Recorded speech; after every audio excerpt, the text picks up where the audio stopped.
Okay. Hello, all. Welcome to the Human Libraries of Procurement podcast. We call it Human Libraries of Procurement because it has the basic three elements, which is human, connect, the knowledge part, which is from the libraries. A lot of knowledgeable and wise people are in procurement that helped me when I was learning procurement, and procurement because we talk about procurement. One such human libraries of procurement is Kavitha. Kavitha, thank you for doing this. Welcome to the show. How are you doing today? I'm terrific today. I'm just looking forward for this show and the podcast. Yes. Right. So, Kavitha, we'll start with your journey. If you can please let us know about your procurement journey or your career, and then we'll take it from there. Sure, of course. Thanks, Supratim, first of all, having me today and hosting me on the show. Hello, everyone. I would like to start my brief introduction about myself and highlighting my professional experience. I'm based in Bangalore, India. If any of you know Bangalore, the traffic and most cosmopolitan city. I hold a degree in commerce and management with a specialization in finance and cost accounting. I'm a member of the Institute of Cost and Management Accounting of India, and I've completed my postgraduate studies in corporate management from Symbiosis. Coming to my professional experience, I have over 20 years of work experience. I began my career in finance and costing before transitioning into procurement and supply chain. My journey started with a public sector company where I worked on inventory management project, typically working on the buffer stock recommendations to be given based on the stock movement, supply lead time, and delivery cost. I then moved to procurement, starting with IBM, where I managed various categories, including professional services, marketing, facilities, technical service. Later at Nokia Siemens, I worked as a buyer in the supply chain management, handling inventory for repairs, spare parts, while also contributing to change management and communication projects. For the past few decades, I have been with Cisco Systems as a strategic sourcing manager. My experience here spans from multiple portfolios within global procurement, covering procure-to-pay functions, tactical buying, sourcing, across different categories such as contingent labor, IT accessories, corporate travel, catalog management, process excellence, and compliance and governance. That's about me in a nutshell, Supratim. Right. Thank you so much, Kavitha. I think each of the things that you covered is a topic in itself. We can talk about 1 hour easily on any of the topic, be it sourcing, be it buying, be it catalog management. A lot of experience. Well done, I think. Uh, Thank I wanted to start with the disclaimer part that we are not representing any company. We are here on our own capacity. So Kavitha is on her own capacity. I'm also on my own capacity. And whatever we are saying here are personal views. We are not representing any company in that way. So having that put out there, we can talk about ESG for the starting. I know that you are involved heavily with ESG. You are a big advocate of ESG. Uh, we start off with your views on ESG. What do you say on the first thing that comes to your mind about ESG?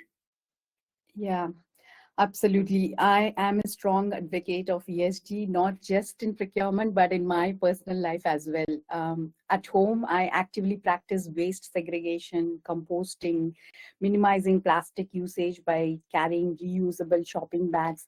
It's a small but meaningful steps that my family and I take to contribute to the environmental sustainability. Having said that, to me, ESG is more than a compliance framework. It is a commitment that we must embrace with sincerity. I firmly believe that ESG is not merely a strategy, but a mindset, a mission, and a collective responsibility to create a more sustainable world for future generations. It is encouraging to see ESG gaining prominence across industries, from power to energy sector to telecommunications, and even in educational institutions where awareness is being instilled at an early age. This widespread focus highlights the growing recognition of ESG as a fundamental driver of positive change, innovation, and long-term responsibility. So that's my general overall view about ESG, Supratim. Right. I think the best part that you said, when you start with individual, right? What are you doing individually for it? And then we can of course talk about professionally and what kind of contributions we are doing. I think the strategy, the mindset over the strategy is also very important point that you said. So um, good points there. Um, I wanted to check with you what kind of goals are we talking about in ESG? Like what important goals can we achieve in ESG Mhm. initiatives? As we all know, ESG stands for environment, social, and governance. So, in my view, environment is often the most critical as it directly addresses the urgent global challenges such as climate change, resource depletion, and increasing the regulatory pressures. That said, social and governance are equally essential for long-term response sustainability. So social factor drives the employee well-being, diversity, long-term sustainability, which is crucial for workforce retention and brand reputation. While the Yeah. governance piece of it upholds the leadership, the compliance piece of it, the risk management, which is vital for transparency and investors' confidence, to gain that investors' confidence. So the key focus area in environment are many, ranging from sustainability, resource efficiency, and carbon footprints reduction. However, Right. a balanced and an integrated approach across all these three pillars is essential for driving meaningful and that lasting impact. I think environment, social, and governance. I mean, all these three should come together to make it a impactful thing. And we are still learning in this process. Um, Moving on, still going with the ESG part. Mhm. Tell us now. It's everybody's responsibility. That's even I always say that, and it's the mindset that is more important. But let's say, how can procurement, you know, uh, help ESG, or how can procurement be the lead in doing initiatives for ESG? Right. So, since I am deeply passionate about ESG because it's about making a lasting impact, not just in business, but for the environment and society, right? So, having said that, ESG should be looked at it as just not as a compliance requirement, but as a business advantage. I believe procurement is a powerful driver of change by integrating these ESG principles into the procurement decisions. The organizations can build responsible and future ready supply chains that contribute to long term value creation. From my perspective, procurement professionals are at the forefront to drive this transformation, ensuring ESG principles are not just met, but championed across the organization and supplier relationship as well. By embracing ESG, procurement teams have the power to drive change, reduce environmental impact, and foster the responsible business practices. Right. I think again, one great point that you said there is, it is the business advantage and not the compliance. I think Yeah. most places we get it wrong is that we go for the compliance more than the business advantage. I think people should keep in mind that ESG gives you a better business advantage more than anything else. So I think that's a great point there. Um, I have a I have a question from Margaret. She says, Mhm. does ESG measure an organization's level of sustainability? Well, yes, because there are few scorecards that we build, right? So ESG is part of it, and then we ensure that the scorecards give us that measurable factor to ensure that we have those goals inbuilt into our process. So I would say yes to that question. Right. The way I see it is that sustainability is the overall, is the bigger umbrella in that sense. Yeah. ESG has that environment factor which comes into sustainability, and then it overlaps. Sustainability actually overlaps a little bit of other things also. Moving further on, we talked about your career journey initially, and you said you started off with professional services, then marketing, and then other facilities and travel for that matter. I wanted to talk about different categories first. As from a procurement professional, how do you see these different categories? How do they behave? And as a buyer, and then maybe we'll talk about ESG also as to how these categories behave differently. Absolutely. I think ESG is relevant to every procurement category and industry, as sustainability, social responsibility, and the governance principle influence business operation at all levels. I would like to highlight how ESG principles are embedded across different procurement categories with few practical examples. Like, say, for example, if we take IT or a technology, think about a device that we use every day. For example, laptop or a gadgets like phones, software solutions, etc. So the environmental aspect focuses on energy efficient devices, proper e-waste recycling, and sustainable data centers. So socially, it's about the ethical sourcing of minerals to ensure conflict-free supply chain and fair labor practices. On the governance, it's critical in areas like cybersecurity, data privacy regulations, and the responsible deployment of artificial intelligence. And the other category that I want to pick up is the corporate travel and transport, which I currently oversee. So if I look at sustainable travel is growing priority these days. And on the environment side, we see airlines investing in sustainable fuel and hotels adopting eco-friendly practices. And socially, the fair labor practices and hospitality for all travels are important. Governance side of it, it ensures ethical pricing strategies and compliance with regulatory standards. So likewise, we can kind of break it down ESG in each of the category and see what can be adopted and what can be segregated, in terms of environment, social, and governance. The other classic example that I want to give is on the office supplies. Sustainability is key. Choosing recyclable and biodegradable materials and reducing the paper waste helps the environment. Socially responsible includes ethical sourcing of raw materials and fair wages to the workers. Likewise, we can talk in terms of the industry as well. For example, take a manufacturing or a industrial procurement.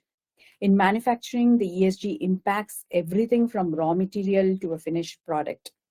Sustainable sourcing, reducing emissions, circular economy practice drive the environmental beliefs. Worker safety, fair wages, and community support contribute to social responsibility.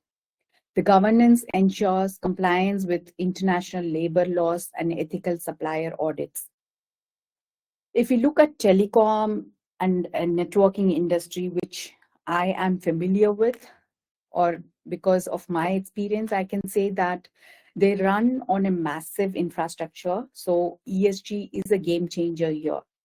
On the environment side, companies are pushing for a solar powered towers, energy efficient with a 5G network, better e-waste management, basically making networks greener there. Socially, it is about bridging the digital divide, ensuring affordable internet, stronger data privacy, and workforce diversity. On a governance side, it's about the fair pricing, ethical supply chains, and strict compliance with regulations. I hope I was able to provide some level of understanding on how ESG integrates across various categories and industries. Right now, that's a very good comprehensive explanation of all the things. I think you covered all the environment, social, and governance for each industry, each category, and it was very detailed. I think it would help a lot of people, even if they replay this. I think, okay, I have a question from Richard. He says, how are you seeing procurement leaders navigating ESG compliance when working with suppliers in regions where labor rights enforcement is weak? So we are talking about, let's say, the social aspect more, where the labor rights are not that high. Well, I have not encountered such scenario, but it's a good question. When there is no regulatories to manage that piece of it, how do we really bring in ESG as a compliance measure? That's a good question. But I think we need to really go on, think about in terms of how the other companies are practicing and how we could leverage the best practices is what I could think of as an answer to it. I think one of the major thing is you'll have to do your due diligence correct when you are onboarding the supplier. So that would check those compliance levels. Do you have a child labor working in that factory, or those kind of things? What kind of diversity we are talking about in that? So those can be one of such measures. Yes. Again, I mean, it is also true that we can do so much as it is about social in procurement. I wanted to also check with you, like, how is it being a woman in procurement? Do you find it difficult or easy, or how is it to work as a woman, as a leader in procurement? That's a great question, Supratim. I mean, we are really driving into diversity here, which is a key part of the ESG goals, right? So women in the workforce, especially procurement, brings so much value beyond just representation. Procurement isn't just about a back-end support function anymore, right? So it's a strategic powerhouse that drives business success. It's about negotiation, supplier management, risk mitigation, holistic decision making. And I see that all areas where women can truly lead and make an impact. In my view, diverse perspectives lead to better problem solving and strong decision making. Procurement is all about relationship management, strategic thinking, and analytical skills, which women excel in these areas. Their ability to balance data-driven decisions with strong supplier relationship gives them that natural edge in this space. So when we talk about ESG and diversity, it's not just about meeting those quotas. It's about unlocking the new perspectives, driving innovation, and making business stronger. The more inclusive procurement becomes, the more value it can create is what I could think of. Yeah, I think diversity is one thing that we should all advocate. Alchemy has a new podcast. It's called The Female Leadership in Procurement, and its short form is FLIP. So it has a cool name to it as well. So I think we are getting there. We need more leadership in female leadership in procurement for sure. Yes, absolutely. I agree. I cannot agree more on what you said. Right. So now we are talking about ESG. I'll take a little further step. Let's talk about ESG and supply selection. What are your views? Like, how can we have better supplier selections through ESG? Sure. I think supply diversity So you spoke about the supply selection, right? So when it comes to procurement, it's integrating the ESG into supply selection. It's very much essential, I would say, because the suppliers we work with have a direct impact on our sustainability goals. So choosing that right partner is key, right? So one way to do this is by embedding the ESG criteria into the RFP and the contracts. Instead of Right. just focusing on the cost or the quality, we should be asking questions like, does the supplier have some certification on the facilities? Are they reporting the CDP, the carbon disclosure? And do they operate carbon neutral sites? Are they fair trade certified? So these should be non-negotiable elements built into our procurement agreements. The another approach is using an ESG supplier scorecard to evaluate the potential partners. I think it's a structured way to assess the suppliers based on sustainability and ethical business practices.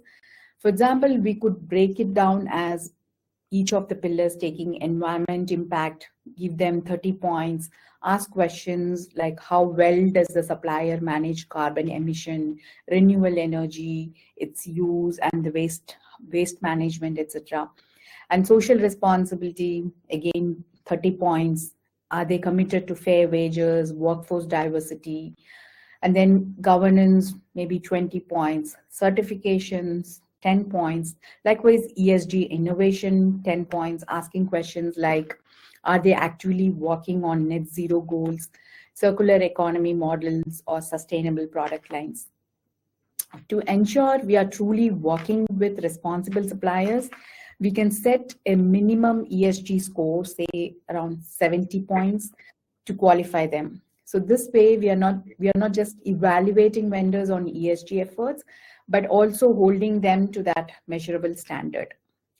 At the end of the day, supplier selection, it's not just about finding the lowest price. It's about building that long-term relationship with the organizations that align with our sustainability vision. Because if suppliers are not meeting the ESG standards, it directly impacts our own ability to drive the meaningful change. Right. Two good aspects of it. One is that ESG should be a cultural thing for any company, right? So the requester or whoever is engaging for the supplier should know that what he's getting into, and he should be responsible enough to make a informed decision in that way.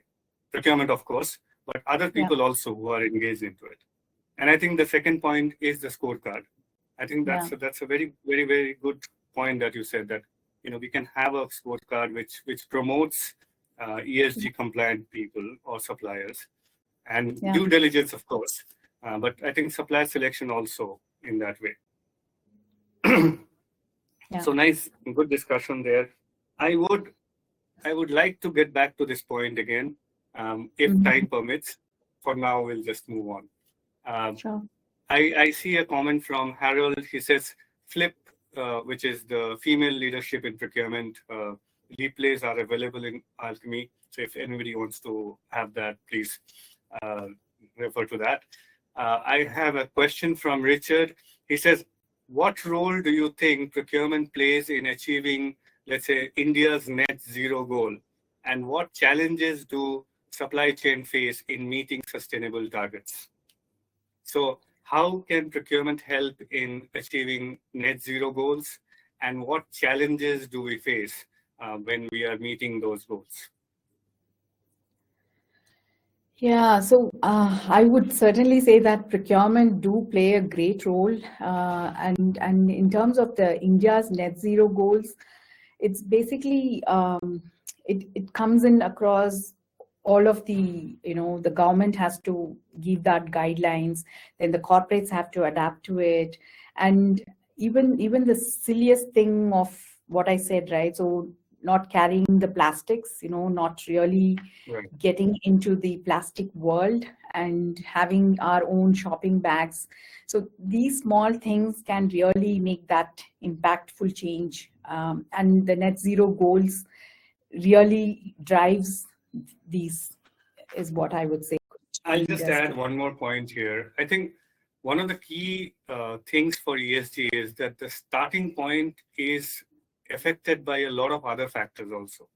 So you have a lot of global things that affect ESG norms, especially the environmental thing. You have the wars going on, you have sanctions there, you have other things there, which also affect environmental goals. And it is not only you that is contributing it to it. I understand companies' spending is a big contributor, but there are other factors also that are into it, right? So I think travel is a great category where all indirect spend. If you see, it is somewhat linked to travel. I think whatever at least the environmental part of it. I think travel has to take the lead at least in terms of the indirect spend. I want to expand on that, please. Go ahead. Yeah. So I think, in my opinion, so when we talk about procurement, every category has its own complexities, right? But corporate, when you take corporate travel, that's a whole different ball game altogether. Because unlike other categories, travel directly impact people, how they feel, their experiences, and sometimes even the critical situations that demand immediate attention. So it's not just about cost, it's about the duty of care, risk management, and ensuring a seamless experience for our travelers.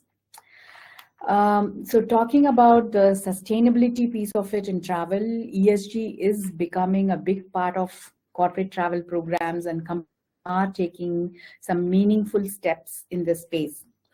For air travel, I can say that many organizations are prioritizing airlines that invest in sustainable aviation fuel.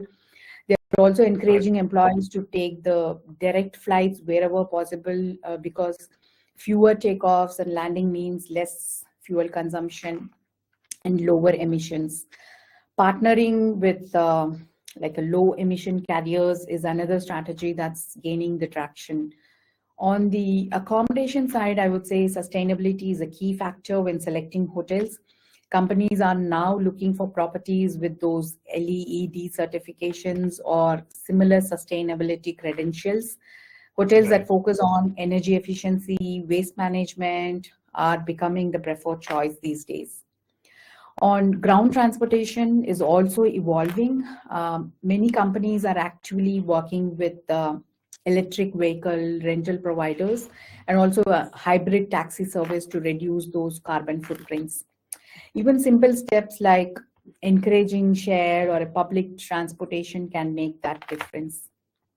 And then there's a carbon offsetting, a growing focus area. Organizations are implementing carbon foot tracking tools to measure this environmental impact of business travel. Many are also asking airline partners, to submit the detailed environmental performance, or even taking it a step further by collaborating with airlines on emission offset programs, such as reforestation or renewable energy investments. I think at the end of the day, integrating ESG into corporate travel isn't just about meeting those sustainability targets. It's about making these responsible choices that benefit both the organization and the planet. And with travel being such a people-centric categories, these initiatives can also enhance employee experience and brand reputation. Right. Very nice. Again, very nicely explained. Thank you for that. I'll just carry on with travel a little bit more. Travel, I personally think travel is a category that is driven by data majorly. If we are talking about, let's say, the first two, airlines and hotels, the pricing is very dynamic. It changes every day for hotels as well as airlines. For airlines, even the seats, the guy sitting next to me might have a different pricing altogether. So it's like dynamic, daily dynamic pricing that is there. How, as a procurement buyer, do you say that we can do cost savings, or what kind of analysis can we do to do our travel better in terms of corporate travels? Absolutely. I think as you said, the travel category is mainly driven by the demand, the market demand and supply. Especially in the hotel travel category, the ADRs, what we call it as average daily rates, it's mainly established through a combination of market dynamics, segmentation, the pricing strategies, and all that. So in a corporate travel, ADR is usually negotiated based on volume or a long-term contracts. So companies often get discounted rates. The hotels may adjust the ADRs with dynamic pricing, especially during the high demand periods, but we usually keep rate caps, which are often in place, so that avoids exceeding those numbers. And then corporate travel management companies also help us to secure the better bookings and pushing for competitive pricing. Booking directly through the company's travel platforms or hotel loyalty programs can also help improve ADRs by avoiding the commissions. I think it's all about finding that balance between discount and demand, when it comes to corporate travel, where the dynamic pricing exists. Right. And again, one more further question on the hotel part. Hotel is also, there is a lot of competition in terms of, there are websites that promote hotels. You can get a better rate. As a traveler, you can just check there and you can get it. There are preferences by people as well, right? When a corporate traveler travels, he might prefer something rather than the other one that you have already negotiated. Now, what kind of challenges do you see as a buyer, and how do you think that any best practices that you can overcome? I said two, but I think you have seen more challenges. And how do you overcome these challenges? Yeah. So yes, we do have leakages in hotels, which is unavoidable, or which we cannot really track them. But at least in air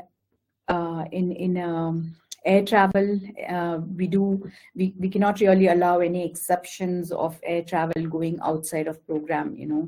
In that sense, I would say that we must have a travel policy guidelines that kind of bring in the accountability on the owners, on the employees to follow those policies. And the other piece of it is the controls, and what controls we put in place. Like, for example, in air travel, if we see any kind of a deviation from the policy, then it usually comes into the expense side of it, because they usually come and expense out, when they make those air travel. And especially when it's a centralized billing method that is followed, then we kind of bring that controls in the expense side of it, wherein we ask them why did they book outside of the program, and if it's more of an awareness that needs to be done, then we do that. In case if it is more to do with compliance piece of it, we kind of bring in the people manager to or the leader to give them that guidelines, sometimes kind of a warning also, so that they don't repeat this kind of a behavior in future. So these are some challenges which kind of cannot be controlled unless and until, only we can control after the fact. So we are not able to control them before the fact. So that's after the fact is a big time problem, actually, with procurement here. And I think sometimes we sell other values. Sometimes we have to just talk about compliance. So I think, that's a fair point. I'll just read one more question from Richard. It's again regarding sustainability. He's saying, do you believe procurement CPO is in the best position to deliver ESG goals, or should it be Chief Sustainable Officer or Chief Sustainable Supply Chain Officer? Should it be Chief Procurement Officer or Chief Sustainable Officer? Yeah, I think many of the corporates are getting into this a separate role called Chief Sustainability Officer, right? Right. And Yeah. I think we truly have to adopt that kind of a working environment because because CPO is mainly focused on the indirect spend, the procurement, overall other categories and all that. But when it's specifically on the ESG, I think there should be some specific pillar that can manage this piece of it, which can streamline into the main procurement process. And for example, the responsible procurement is one pillar that kind of talks about the ESG piece of it, tracking those reports and all that. So, so it's mainly about the strategy and the execution, which if we kind of give it to the, the chief sustainability supply chain officer, then it becomes more of a connecting to the point where Right. where the procurement process is streamlined and also the strategies are built. So yeah, I would truly think that chief sustainability officer is required, especially in a supply chain for a direct procurement related management. Right. Yeah. Richard follows up with a statement. He says, it takes on a systems thinking view. Absolutely. Yeah. We say that it has to be a chief sustainable officer who should be driving it. Majorly what I have seen is most companies, it's either the report making or the after the fact, damage control that we do. Do you see the same, or do you think that things have improved in terms of, the sustainability part of procurement? I think there's long way to go. I would say that it's we are not anywhere closer to what we need to Right. be. Although we have these net zero goals, and every corporate's driving that driving towards it. But then there are few challenges in the category itself. Like for example, if I talk about the hotel category, it's difficult to bring in that ESG perspective, although we embed those questions of ESG questions into the RFP, but then we deal with a chain of hotels, right? So it's mainly on a chain basis. It's not like a property level RFP that is done. So in that sense, we'll have to depend more on the chains to bring in that connectivity to ensure that we have those ESGs questions answered in a proper way, so that we know that this particular hotel is falling under supply diversity, and it's also bringing back the tier 2 spend of the reportings that is required for supply diversity, which we can embed into our reporting. So I would say that we are still thriving to build that kind of a framework, especially in a corporate travel and hotel. Right. So now I'll go back to the point where we started off. In your introduction, you covered a lot of roles that you were saying. Buyer, you have been in different categories, and you have done catalog management and all. Anything that you like more than the others? Is there any role that you just like it like instantaneous? Yeah, I think throughout my career, I've been in the network or telecom industry working with like IBM, Nokia, Siemens, and now with Cisco across various procurement supply chain roles. Looking back, I have had the opportunity to manage a diverse range of categories, including IT, accessories, peripherals, office supplies, marketing, communications. Currently, I oversee travel procurement covering hotels, airlines, and ground transportation. So this broad exposure has given me a well-rounded perspective on procurement strategy and operations across multiple industries. However, I would say that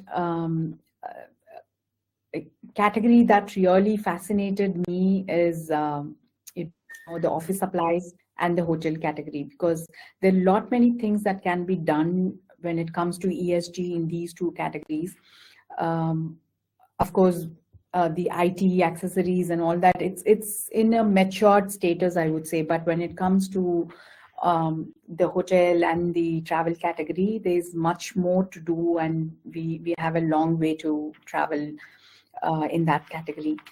So, for example, in office supplies, a few things that I want to talk about is some of the initiatives that I led when I was managing the office supplies. Yes, For please. example, yes. For example, getting the supplies for stationaries, especially the notepads. We ensured that we were procuring it from the raw materials that is used with a biodegradable, with a reusable or recycled papers. And more so, we also engaged with a diverse supplier, wherein a woman-owned enterprise was used to bring that into our system. So we had partnered with WeConnect, and they helped us to provide us with a diverse supplier. So in that sense, we were able to cover both environment piece of it and also the social responsible piece of it by bringing both together, and we were able to achieve those goals. So that would be my achievement that I can say in that particular category. And of course, in travel, I'm trying to bring in more of such initiatives in this category as well. We talk a lot where it is not working out, right? We talk about a lot where we have to improve and all. But I think we should also talk about where it has worked. And when it works, like when the example that you gave, I think it's quite fascinating when it works. It's absolutely amazing when it works. So I think we should promote those initiatives more and talk about those more, as well as where we want to be and how we can improve. Those are also important. But I think the positives are more important as well. So, talking about the different categories, and one thing that the buyer does is negotiation. Any tips on negotiation? How do you do your negotiating, or any tips that you want to give to future buyers as to how to negotiate? Yeah, that's like a good question, but everyone practices differently. But overall, Right. I can say a few things on the negotiation. To me, it's more about not just about the cost. It's about the quality and the value that we can bring in to the organization as a whole. So having said that, it's more to do with the supply partnership, and then and having those long-term relationship. So before negotiation, the preparation is everything, I would say. Always know your numbers, get that right. Understand the market trends, how the cost is broken down. Data-driven negotiations are always stronger, when you have those numbers. And then define your priorities, because whether is it your cost savings or better payment terms, faster delivery, what is that you want to have as priority? So focus on that as well when you negotiate. And think about areas where you can be flexible enough, because rigid practice of negotiation cannot work everywhere, and it's not advisable as it is, because it should be a win-win situation, right? And also know about your supplier's position, research their financials, and maybe know them better, anticipate their stance, like what they might come up with. And finally, have a plan B, because we cannot just stick on to one supplier and keep negotiating and go nowhere, right? So have that plan B, and also have that right mindset that it should be a win-win situation. Always start with value, not just cost, and ask open-ended questions instead of demanding lower price.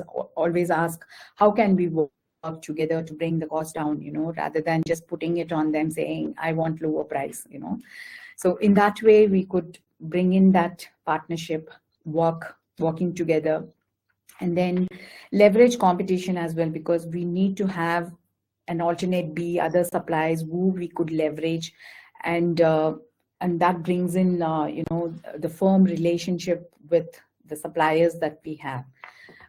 So ideally, I would say negotiation in procurement is more of a strategy. It's more about the psychology, and it's a skill, yes, but then it's also to do with the strategy and psychology is what I would say.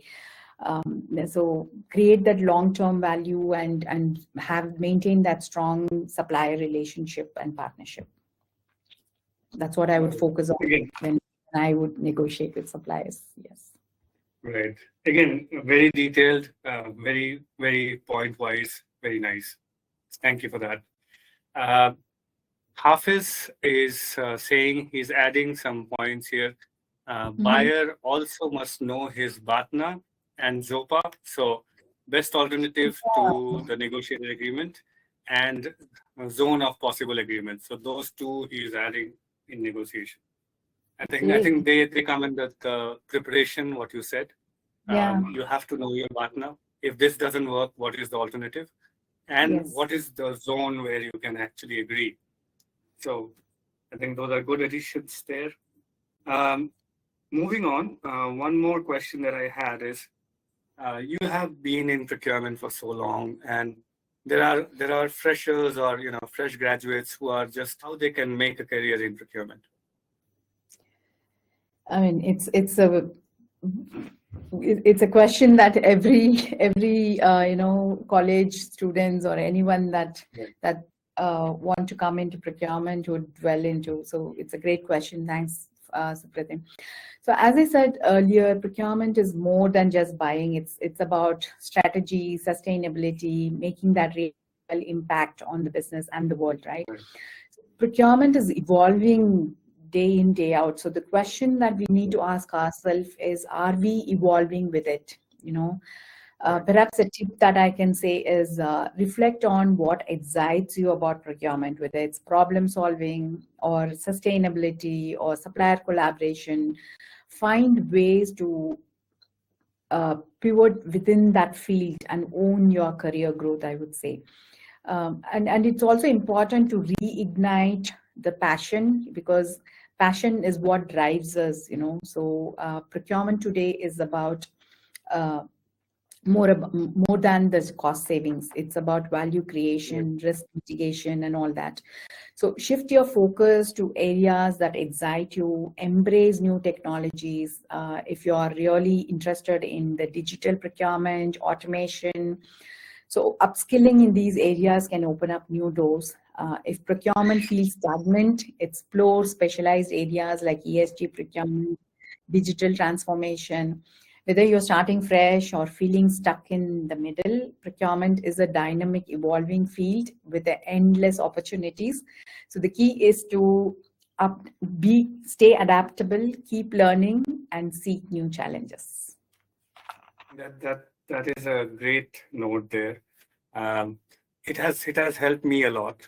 I really don't know where I would have been if not for procurement, and that's one of the reasons that I keep talking about procurement alone.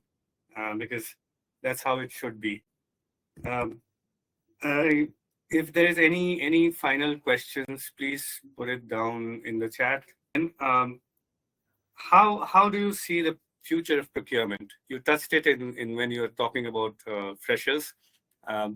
Anything that you think that we can do better in terms of procurement? What is the future that you see for procurement?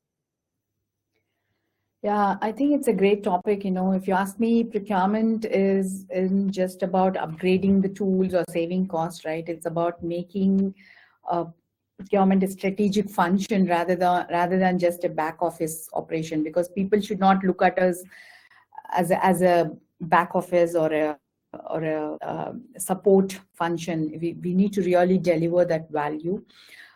So technology is not the first step here. We'll have to really find out what is required. So process first, then the technology. So always look into what process we have, what changes, standardization that we can bring in.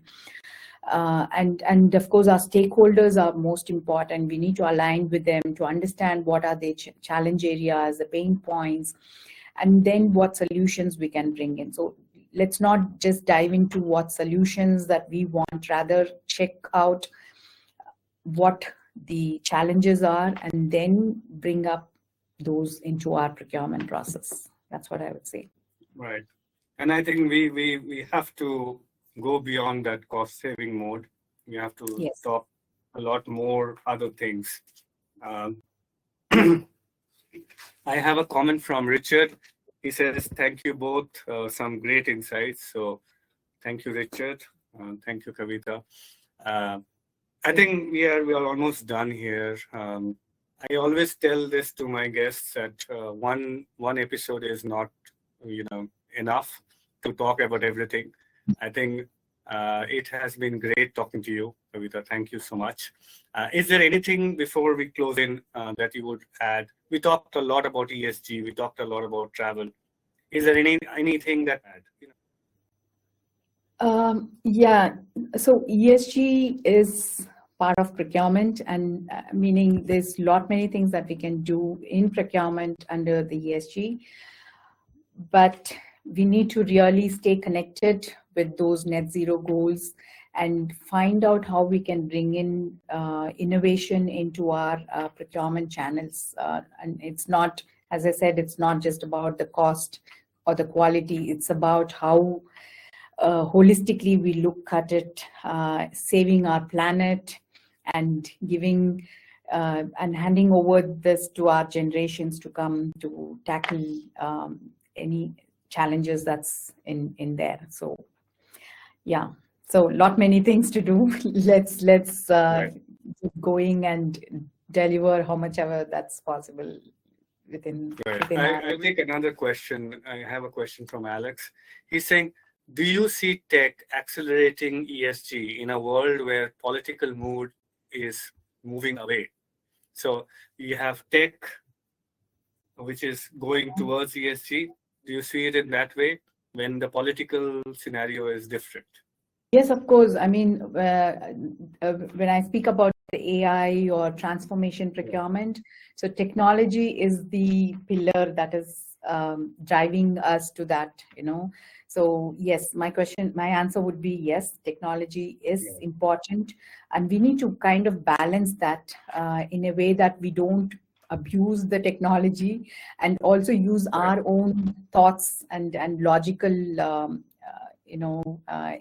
interpretation of what those technologies really built for. So in that sense, yes. So that's the forward message. Add one more thing from Hafiz. He's saying, adding, I'm looking forward. Procurement will be on driving seat and lead 80% of the organization. So that's another positive thought from Hafiz. Yeah. So yeah, procurement taking lead and driving it forward for most companies. I think there is no more questions to take. I think we can close it off now. Again, Kavitha, thank you so much for your time. It was a great learning for me. I hope that it is a great learning for the audience. This would be put on YouTube. I hope people like it there and learn a lot of things. Especially the way you explain things is fantastic. Thank you so much for your time. Yes, I kind of totally enjoyed the session. Great audience. I really want to thank each of them coming in and listening to me. And thanks for hosting me on this show. This is really good, and it's a great forum to have connecting with procurement professionals. So thank you so much having me on this show. Thank you. Have a nice day then. Thanks. Bye.